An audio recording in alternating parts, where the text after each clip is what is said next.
ایک تیسرے مقام پر اللہ نے ان کی ذلت اور رسوائی کا ذکر یوں کیا ہے، قوم عاد بے حد تند اور تیز ہوا سے غارت کر دی گئی۔ وہ ہوا ان پر برابر لگاتار 7 رات اور 8 دن تک اللہ کے حکم سے چلتی رہی۔ آپ وہاں ہوتے تو دیکھتے کہ وہاں لوگ یوں چاروں شانوں چت گرے پڑے ہیں جیسے وہ کھجوروں کے کھوکھلے تنے ہوں۔ کیا ان میں سے کوئی بھی آپ کو باقی نظر آ رہا ہے؟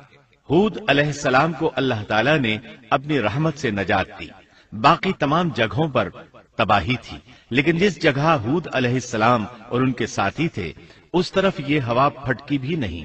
کہا جاتا ہے کہ ایک باڑ تھی جس میں ہود علیہ السلام، حیوانات، چوپائے اور ان پر ایمان لانے والے تھے، اور آندھی نے ہر چیز کو فنا کر ڈالا۔